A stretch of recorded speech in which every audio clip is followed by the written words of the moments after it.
going to VAR. They're checking. Hey guys. Check complete. Let's head over to the bar. Yes. We're back again with another episode of the VARBAR podcast. I'm, of course, your host with the most, Andrew, and I'm here with the gang. How we doing, guys? Yo, we here. We good, yeah? Jake, how you doing, fella? Bad. Excellent week? Bad Week. Without further ado, let's start addressing the elephant in the room. Obviously, the FA Cup final happened last night in front of a crowd in Wembley. Leicester ended up beating Chelsea 1-0 to claim their second trophy in 5 years. But before I go to you, Jake, let me chat to Munya. And I wanted to start with Jamie Vardy.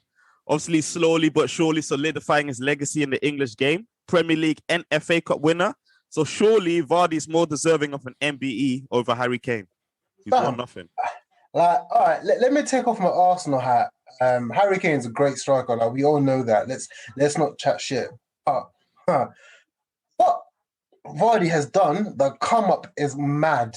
I'm sorry, but he's first in line ahead of Kane. From playing National League or something like that? Like, the National League? A man's now, I saw a mad stat that he's played all the rounds of FA Cup. This is including the ones where the teams have to... Where it starts in August, innit? Where you have to qualify to even just get into the FA Cup. A man's now done the FA Cup and the league. Like, probably the two biggest trophies in England.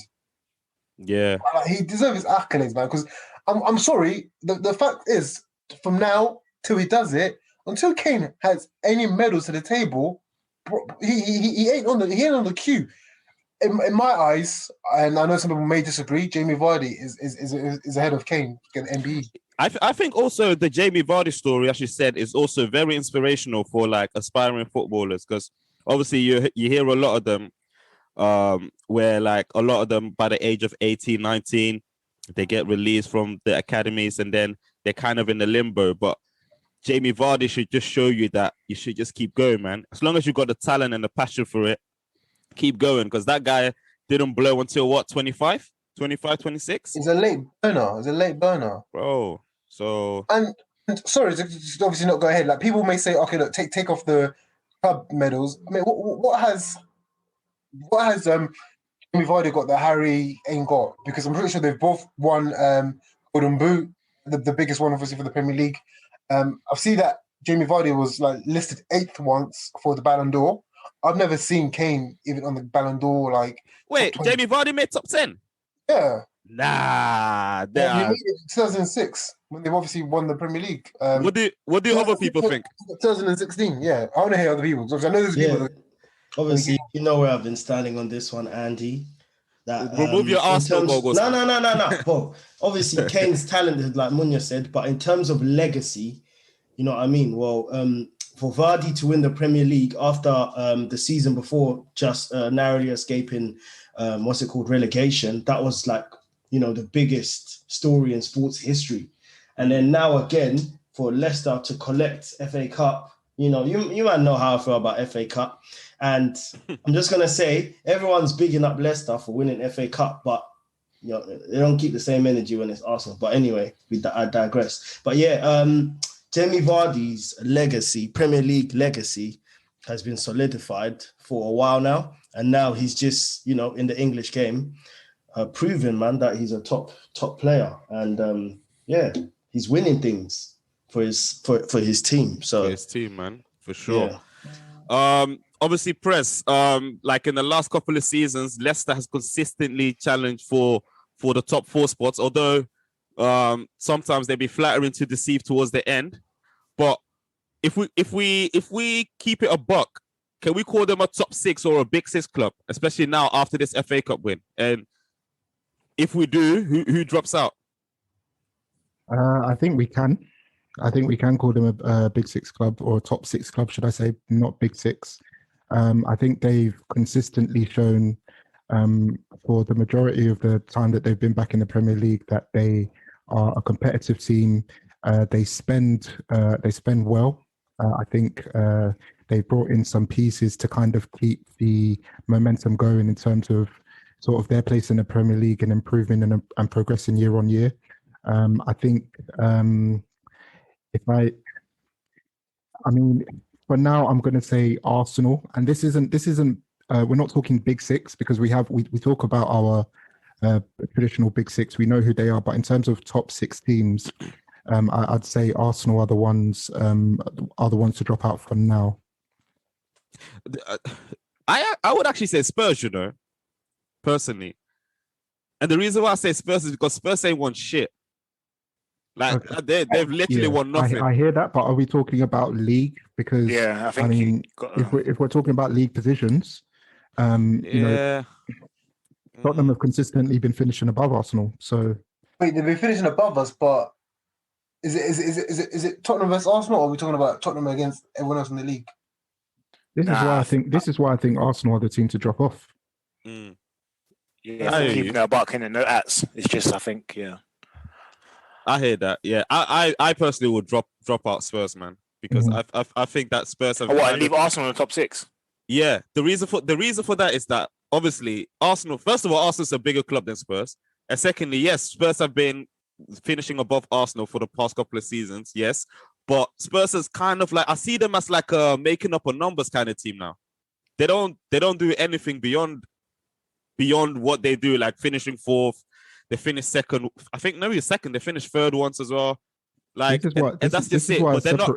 This is why I separated it between big six and top six. I made that distinction because we know the traditional big six. Arsenal are going to be in that all the time. But do you know what my argument is, and my argument will always be this: is if you actually think about being outside the top, finishing outside the top six, it's only happened once. It's going to happen again this season. Yeah, so twice. I just don't. It's going to be twice this season, basically.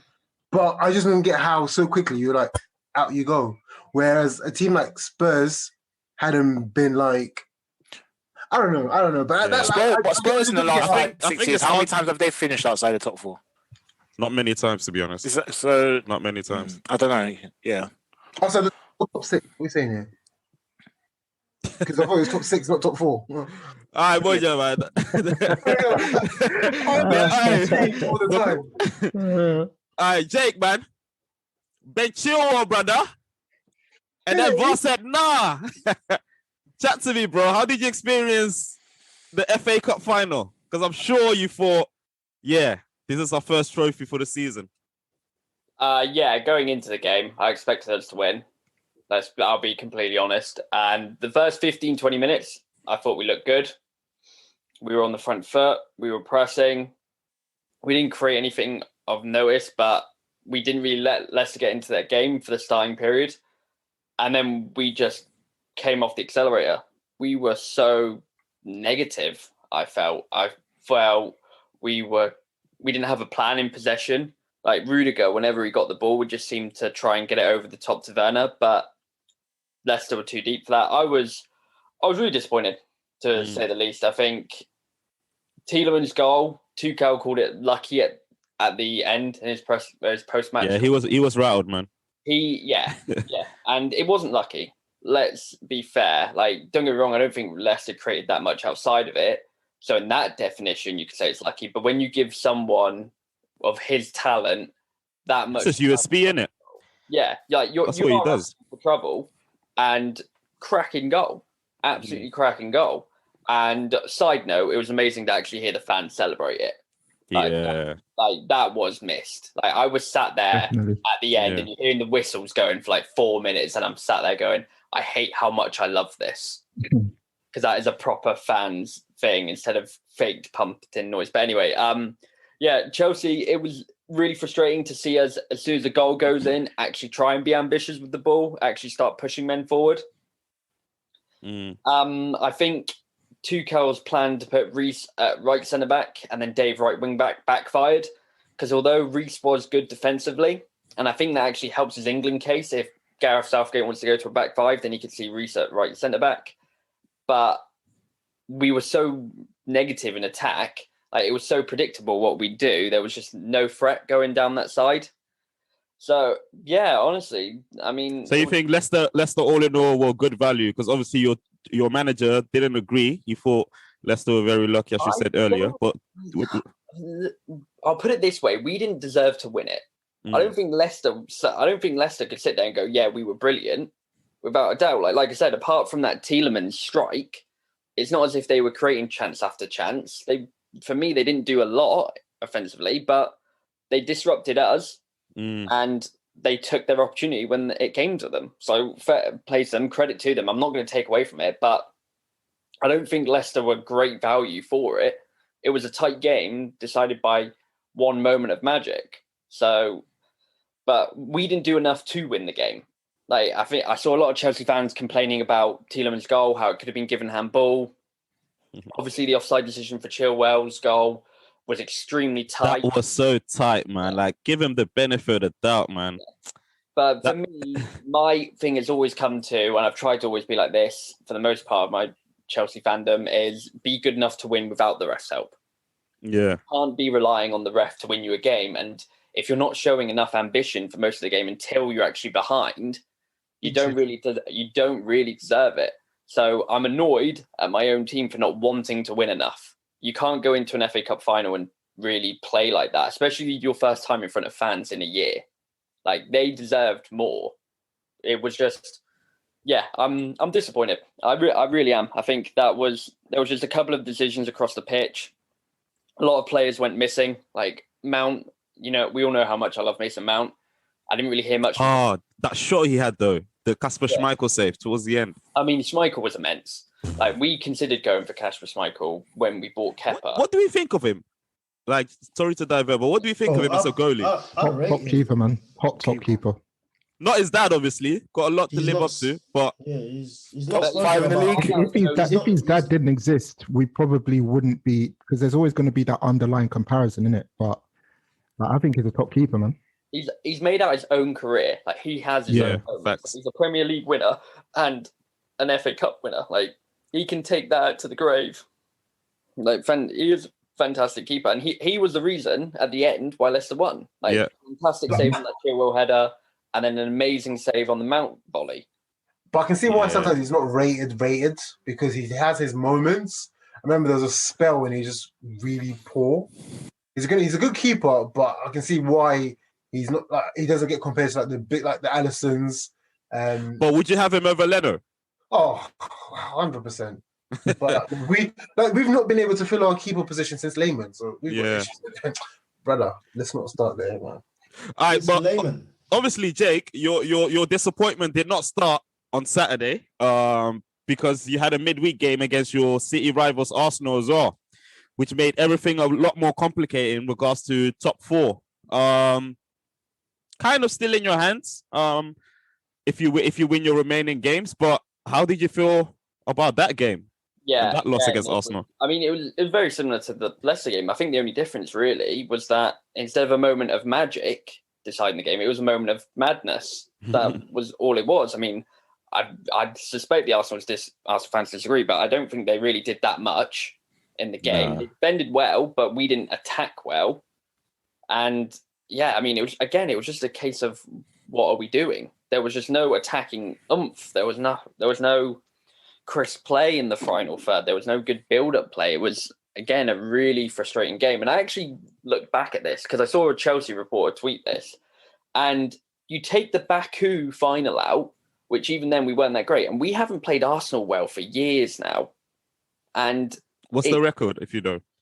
Well, I mean, the record's good, but it's just the level of performance isn't that good, if you mean. Like, we've been able to scrape results. The Emirates, we won 2-1 when we scored like two goals in the last 5 minutes or something like that. But for 80 minutes, we were shocking. So again, it was just, I'm disappointed. I think it's not that we aren't solid. I think we're still solid with the 5 at the back, but there isn't any attacking oomph. I think we're missing Kovacic massively. We're missing his ability to drive from his third to their third with the ball. Right now, we are relying very much on Kante doing that, which, don't get me wrong, he very much can, but I don't think he has the dribbling ability of Kovacic or Jorginho passing it there.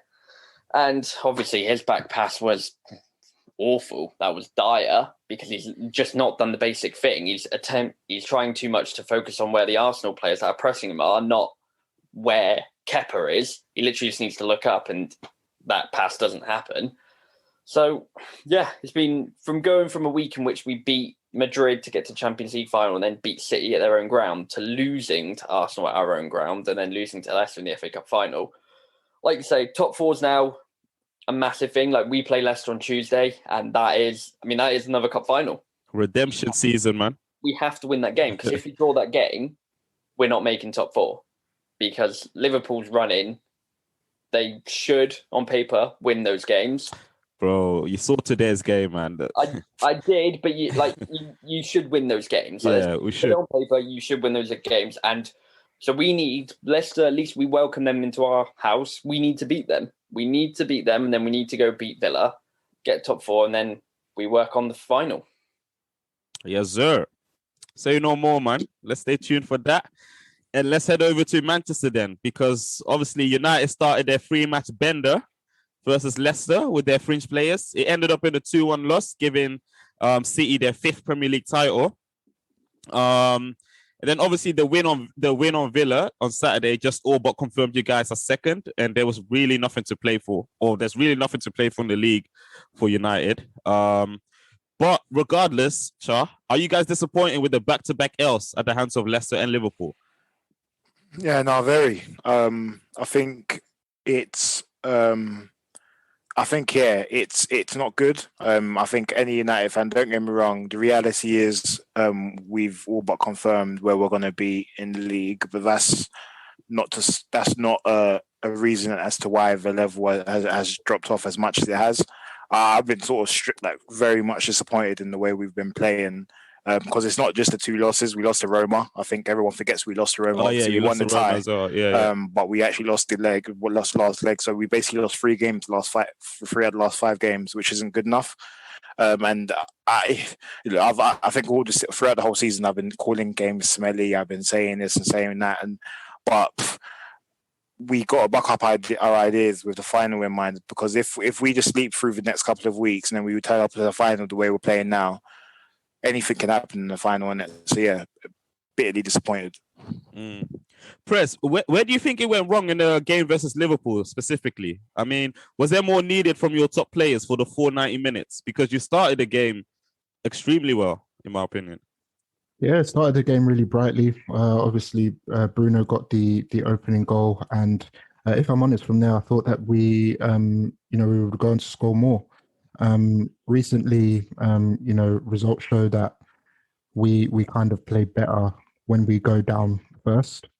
We always seem to, no matter whether it's home or away, we always seem to concede first before we then kick into gear and take the game over to win.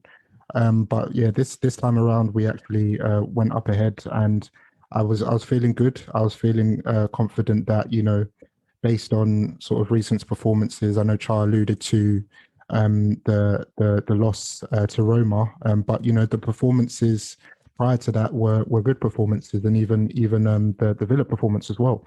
So I think we allowed Liverpool back into the game quite soon after they conceded. To be honest, I feel like Liverpool didn't let their heads drop. We gave them the opportunity to have the ball, to get on the ball like they like to do. We also gave them opportunities through our own errors and mistakes.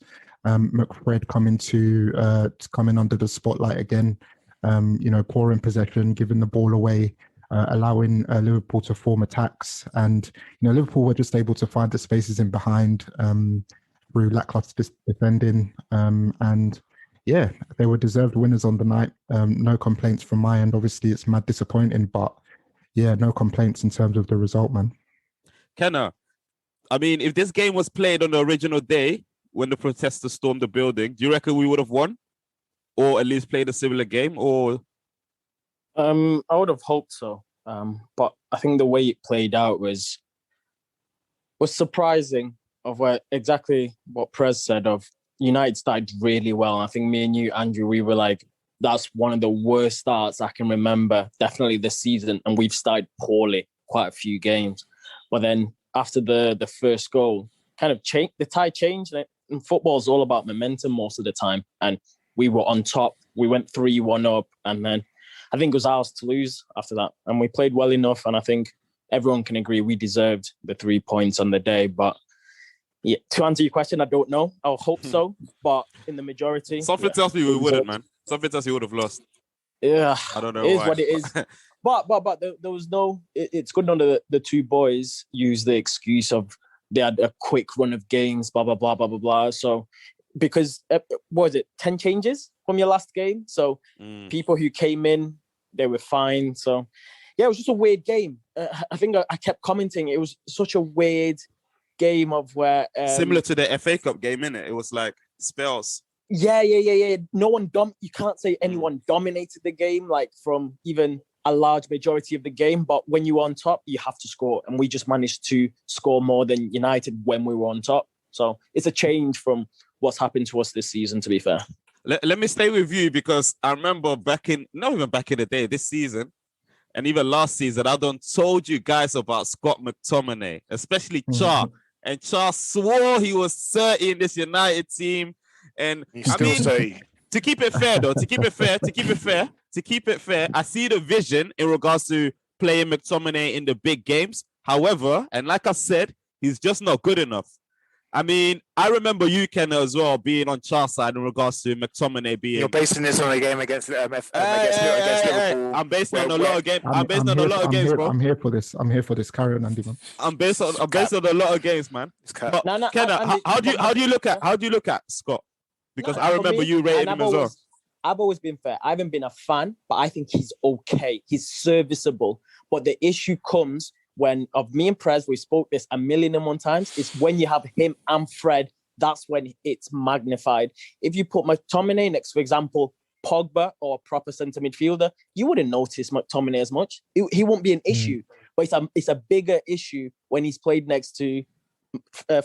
So when it's shit, basically. Exactly. Yeah. Because you don't know. So he's still shit then. Honestly. I'm not saying he's good. I'm saying he's serviceable. He's fine. He's not an issue. He's not going to win you the league. He's not going to lose you the league. He's fine. But the issue becomes like exactly what Prez said of when you have Fred and McTominay of where you can't beat a press or they're passing to each other like there's no tomorrow and making mistake after mistake. That's when it's an issue. Yeah, agreed. I feel like I was one of those people who kind of saw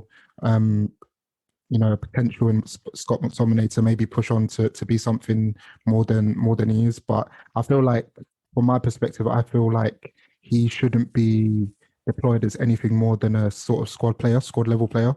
I feel like there's too many points within games where he hides. And, when it comes to, like, I don't know, receiving the ball off, I feel like I'm flogging a dead horse here because I say this all the time, but receiving the ball off the centre-backs, like as a number 6 or a player in a double pivot is really important to make yourself available to do that.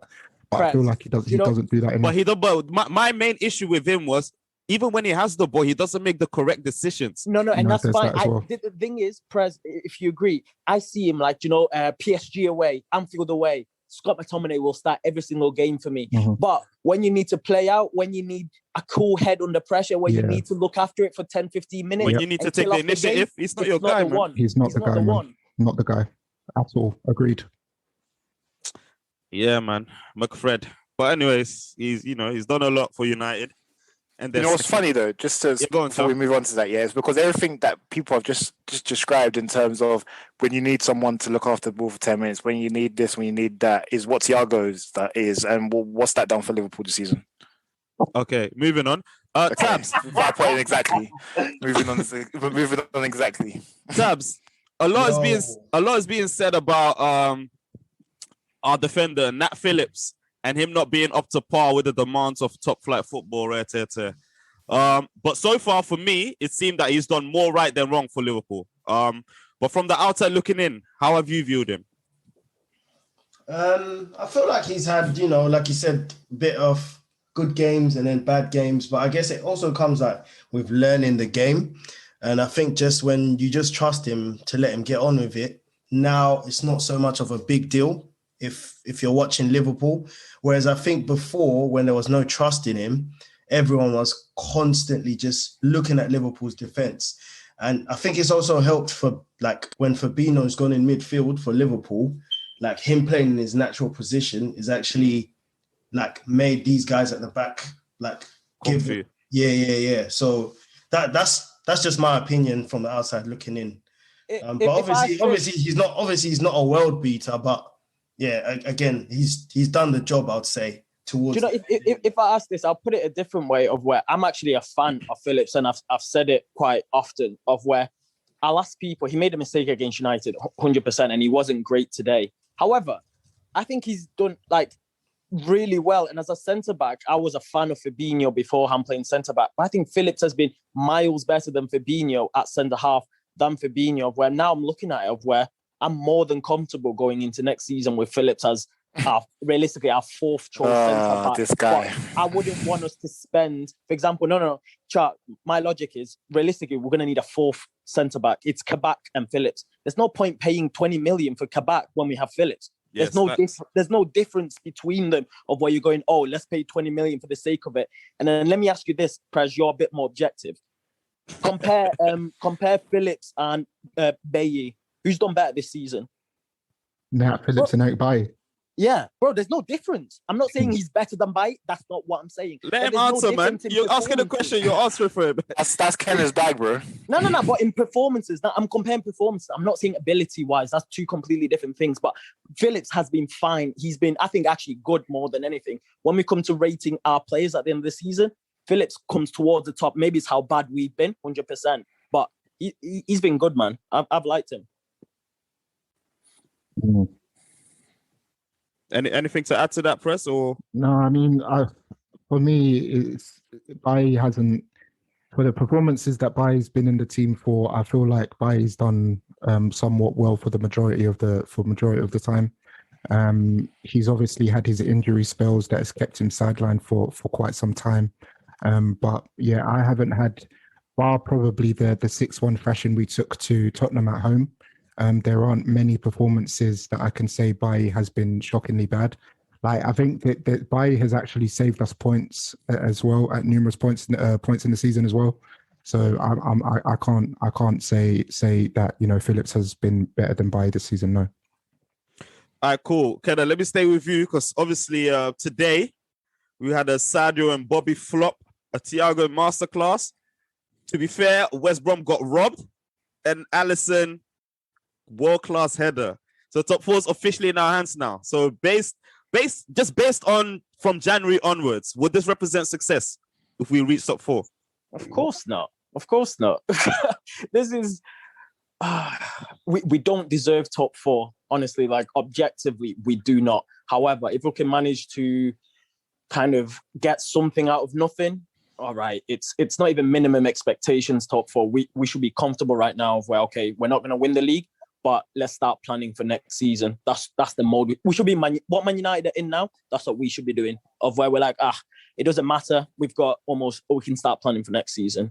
But we have to get top at the four. Same time, we have to get it. Yeah, man. All right, man. So let's chat to our good fellas over in North London then. The Arsenal back-to-back wins booked versus West Brom and Chelsea, respectively. The Chelsea game in particular, I thought Arsenal were very unimpressive, but you still booked the dub against your City rivals. Mitch, I mean, does that basically sum up your season? Inconsistency, to be fair. I think the performance wasn't amazing at all, but when you get to a game like that, it's like the FA Cup final, to be honest. You just want to win, to be honest. You just want to win, get a win. So I'd say, that was just basically a mirror of our whole season where we just don't look good. We're trying to get these lucky goals, and it was a lucky goal in the end of it anyway. Complete mistake from Jorginho. And obviously Smith Rowe, who I thought was brilliant. Best player on the pitch, actually, to be fair, for both teams. And obviously, he was the standout player for our standout performance. The only shining light out of it, to be fair, because we were just hanging on, defending both. It just wasn't good. But I think it sums up our season. There was a point where last December where we were losing I think we were just losing every game. And at one point I thought Arteta was going to go, but he's obviously come back. And actually, there was a stat that came out that's been coming out in the last week from all these Arsenal Twitter pages that I follow, where since the turn of the year, we're third in the league or something like that. It shows just the difference from how we were playing, bad in terms of points collected. Yeah, how bad we were playing in the first half of the season. I think people forget that we were awful. We were so bad. So I think that's caught up with us now, and also just the standard of the league this year just hasn't genuinely been good anyway. All right. So, Jake, obviously you brought something into the group chat where obviously word on the street is that the Brazilian duo David Luiz and Willian are leaving Arsenal at the end of the season. I think, but correct me if I'm wrong, David Luiz has been offered a contract, but he refused it. Is that correct, Arsenal guys? No, that's not true. That's not true. Yeah.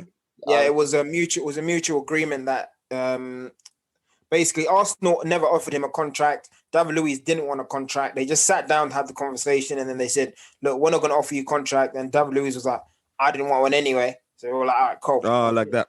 Yeah. Cool. So yeah, Jake, what do you make of it all, especially Willian after a year? Yeah, so just to expand on it as well, because the original report was done in The Athletic, and it was more about the surrounding environment in Arsenal, about how the three major leaders, so you've got Vinay as the CEO, you've got Edu as the technical director, and then Arteta as the manager, are all quite inexperienced, and that's causing problems, issues. And then it said within that article that alongside Willian and David Luiz, I think it was Xhaka, Bellerin, and I'm going to forget the other one. Leno. Thank you. All wanted out. The Willian one to me is absolutely laughable because he said he signed for Arsenal because of Arteta's pitch to him that he was going to get 3 years for the Champions League and he wanted to stay in London. And now all of a sudden he's just decided, nah, don't want it anymore. So we were having this discussion earlier in the chat about a potential move for him, and Inter Miami seemed to be the main ones, which, I mean, I get that. That's his level, man. Yeah, I do get that. But the problem I find is Willian's on what, 200 grand a week? Now, if he really wants to move and he really wants to start playing again, that's great. But no one's going to pay him near that. So how are the finances going to work in that case? Because I know obviously like the Ozil one, I mean, The Athletic reported about a month ago that you're still paying 90% of his wages. So that's mad. Even if Inter Miami is still making one of the, I think it's like a designated player in their league, you're still going to, like, if he leaves, you're still, I assume. Well, but this is what I said in the chat, Jay. If he wants to leave, he has to terminate his own contract. But if we want to push him out like we did with Ozil, then I get we'll pay it. But if he wants to leave, then the club won't do that Ozil thing again. He has to terminate his own contract. But I can't see anyone wanting to leave that much. I mean, if he does, then do you know what? Fair play to him. But the way I see it, because Inter Miami is a step down. It's a very big step down. That is him going, right, I just want it to be. How old is he? He's 32. So you think Arsenal are still going to be paying him for another 2 years. So it's not as if he needs it for the money because he could just stick around at Arsenal. Let's be completely fair there. So if it was him just wanting that game time, as Menu suggests, no doubt it wouldn't be as bad as the Ozil move, but I just can't see a potential move to any club where he's not getting paid off, if I'm completely honest. Boy. So it's going to be interesting, especially with the other players. Like you think Leno, well, he's your number one. Bellerin, I mean, he's almost a part of the furniture, although I think most Arsenal fans want him to go. Yeah, I think Bellerin was already sort of that had been decided. He was meant to go. He was meant to go last year. Arteta said to him, "Oh, can you stay for another year?" I think it had already been decided that he was gonna go. It was just a case of trying to find cover at the moment. The right back situation, they've been looking to get a right or scouting for right back since last year. So the Bellerin issue is not too bad. That's probably going to be priority coming into the summer. They're going to get a right back straight away because they know who they want. I think we're in the attacking positions is where we're going to have a little bit of an issue. Just for the sheer fact, I think midfielders we don't know what we need. We don't know who's going, and we don't know what we need. Attacking position, so like strikers, we need we need someone that's going to score 20, 30 a season. That's not easy to find as well, especially in the market. And again, we're not offering Champions League football, and we're broke. So right now, Olarin Balogun, step up. Bro, this is. I don't think that's going to be the case, though. I don't think that's going to be the case. I think obviously he's going to be on the fringe. He's going to be a fringe player. I think obviously we're going to try and make money off the sales of Eddie. Willock is going to make a bit of money now because, or they might say Willock might stay, but Willock, if he goes, will make a little bit more money now because he's hit form in the Premier League, which is good for him actually. I'm proud of him, to be fair. So yeah, it's just sort of a waiting game to see what goes on in the transfer. I think this is one of the biggest transfer periods for Arsenal, isn't it? Yeah, for a while. I'd 100% agree with that. I really would. I think the way Arsenal have been, because I think the summer window has obviously been quite bad, but then the January window wasn't too bad. Like Matt Ryan, you knew what he was. At least he's a serviceable backup keeper. Odegaard, for whatever you say about his performance levels, that was a big signing. I thought that was genuinely a show of ambition from Arsenal. Yeah, I think the way it seems like Arsenal this summer transfer window, like you say, like they're going to be struggling for those big signings, so they're going to have to almost operate on the edges. Like they have to be creative, man, because there are players elsewhere, like in the smaller leagues. If your scouts are up to par. But that's an issue in itself, isn't it? Because when they did their big redundancy period, they sacked most of their scouts. So I completely agree with Mitch. This is a massive one for Arsenal because there's not a big offering on the table, but the longer they're out of European football, the harder it's going to be to get in. So I think next season is a big opportunity for them where they won't have these midweek games to really focus. Like Arteta can do a lot more tactical work, really get his message across, because by all means, he still seems to be liked in the dressing room.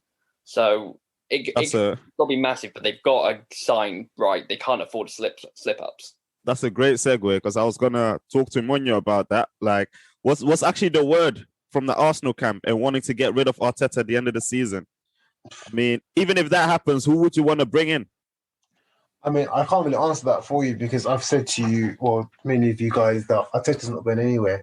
You might want to ask Talbot that question. He's the Arteta out camp. I'm not Arteta out. I'm just like, he ain't going nowhere. Like that's one thing we need to understand. Even with the results, you think like you look at Chelsea and what they did with Frank. You see other clubs just they get rid of the managers after a poor performance and. I tell you, like my dad says, is a yes man. He won't challenge the board. The board would be just the board. Yeah, Andy, like he's not going to finish it. All right, talking about your board, though, Muno. Spotify CEO said he offered peas in it. He put a bid in, but they're saying it's been rejected. More or less been rejected. I think the reason was something about they've got enough money. Yeah, we don't need the money. Yeah, that's mad. So who knows? Like obviously, our boy Shalom, our financial advisor, isn't here today, but he normally says he'll probably say they can't say yes straight away. There's probably going to be some sort of negotiating, and it's not obviously put a bid in. Yes, no. It's obviously going to take some time. I think as Mitch was just finishing saying there with Jake, it's going to be a big summer with transfers. And what happens on the board. We've got the fans coming back into the stadium. I wouldn't be surprised if I see some sort of demonstration in the ground or outside the ground again. Mad. All right, man. Let's finish off with your neighbours then, who are currently in limbo as they are not really playing for anything other than a Europa League or a UEFA Conference place, battling it out with Everton and West Ham. Yeah, I mean... It's what you said, mate. You said it before we went on today. You said it in this episode. Sorry, they make up the numbers. Like, okay, so what are they really doing? That's generally my point. This is why I said Tottenham in it. But I think Ken asked the question earlier. Like, what are they missing? Like, what are they missing? Because on paper they've got good players, but it just doesn't seem to click. And sacking Jose, I mean, we can be on this conversation again, but it just didn't make any sense. Tottenham, obviously, I've got my Arsenal hat semi on. What do people think, man? Like, what on paper, Tottenham, man for man, player for player, they look like they're, bona fide team, but it's just not clicking. They need I think, inspiration, man.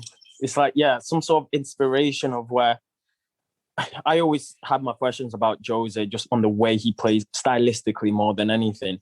And I think Spurs just need an inspirational manager who could come in, instantly demand respect, but will play in a positive way. I want to say like some version of Klopp, of Nagelsmann, those sort of coaches. So, yeah. I was about to jump in there and say, is that not Joseph? But you said positive. So, yeah. But I honestly think, man, whatever coach is there, like these players, they just look uninspired, man. And like not, maybe they're not as good as we think they are. Apart from Harry, of course, and so I feel like the Spurs situation is just a key example of like the grass ain't always greener on the other side. I think Poch was. I know he had a bit of a shaky end to his tenure, but he was perfect for them still, I believe. And I think if he was given backed in the transfer window, he probably would have been able to sort of reset the team. They're just going through a massive transitional period at the moment, and I just feel like they're just stuck at a crossroads at the moment. Now they're in a transition period. I heard that before, bro. Like, that's what I'm saying. We've heard that for 4 seasons now. And that's the thing. What you said there, a good point about Pochettino, because I said this when they got rid of him and they got Jose. I saw Spurs more of a threat under Pochettino than. But to me, like I know I doubted Mourinho anyway, but they shown ambition. If you know what I'm trying to say. No, I get it. They're not wrong for going for him. Definitely but not. What I mean. But I just think they were going for the second best manager in hindsight, 20 years, bro. So it just didn't click. Yeah, that's the issue. It didn't click. So they need to find a solution somehow before once again we'll be talking in 2 years' time about Kane or / this Spurs team winning nothing, and the cycle goes on, man. So while on for Ndombele, because ever since Mason's been in charge, he's not really been starting games like that. What's the issue with him? The question could be: does Mason even know what he's doing? He starts Harry Winks in the final, but doesn't even start him in the Premier League. So and then plays Gareth Bale, who's scored in every game since he's been playing in the Prem, but not in the final. He's get him out of here, Joe. Bro, make it make sense. It's buffed. And to be fair, if I'm Daniel Levy right now, the person I'm really lining up for the job is Potter from Brighton. If they're smart. Shout. Because Brighton, like you look at the numbers, they've been playing like a top 10 side. They literally just can't finish their chances. So if you give Potter's system to Kane and Son, the only issue I can see is obviously with a jump like that, you're dealing with a lot more ego. And that's where a lot of the job comes into it, doesn't it? It's balancing that dressing room a lot more. Yeah. Don't be surprised, yeah. Don't be surprised if you see Spurs going the United route and grabbing Parker, man. Again, I wouldn't be surprised. Yeah, I wouldn't. I don't think that's an awful shout too, personally. He's had experience now, to be fair, Parker. Yeah. But, Jay, just a quick no manager wants to go Spurs, apparently. They can't actually attract the best. So they have to go for one of those project works, kind of the managers personally. They're a top team that can't attract the best, so you have to hope these players, Yeah, basically. Yeah, it's tight. We have an NFL stadium. Anyways. Let's head over to the bar, man. It seems like bartender's not going to be that busy today. But Monya, run it, bartender, run it. Oh, you got one, yeah. Let's go to Monya first. What shot you taking? I've actually got 2 shots, man. Firstly, my first shot, there's going to be one Arsenal related one and one non-Arsenal one. I just want to say, first of all, shout out Leicester Football Club. It's the magic of the FA Cup, man. Like, what a result for them. The fans must be buzzing. Who would have thought that they would be saying they're Premier League winners, their first ever FA Cup? So shout out them, man. Like, keep doing what you're doing, just making football what football is. Just can't expect some things. Second shot, Louise. I mean, it could be 5 shots, but yeah, Louise, Willian, Xhaka, Bellerin. Unfortunately, Leno. Yeah, man. If you might need someone to pack your bag, shout me in it. So. Yeah. All right, Kenna. Yo, 3 shots, line them up. 1, Thiago, bro. Another controller masterclass today. You'll laugh, West Brom, but you gotta do what you gotta do. My second one, Trent, bro. Again, showing Southgate how it's done, man. So I think he has to be on the plane now. Bro, I know people have been shouting- that Euro check has rattled him. Yeah, he's on the plane. Absolutely rattled him. He's on the crazy. plane. Whether he plays or not, it's a different story in it, but he's on a plane. But yeah, it has to be. And then the final one, of course, my goalkeeper, Allison, man. I think most people seen the interview as well, dedicated to his dad who passed away recently. So yeah, shout him, man. He's gone through a tough time, and just to crown it off. I'll take that Allison shot as well, man, with you, man. Shout out Allison. Let's lock it off then, man. Of course, remember to follow us on our socials, VARBARPOD on Insta and the VARBAR Podcast on Twitter. We are also on YouTube, the VARBAR Podcast. Subscribe, hashtag, wherever, like, share. My name is Andrew, aka Rapping Drew, and we out. Peace. See you later. Easy. Hey guys.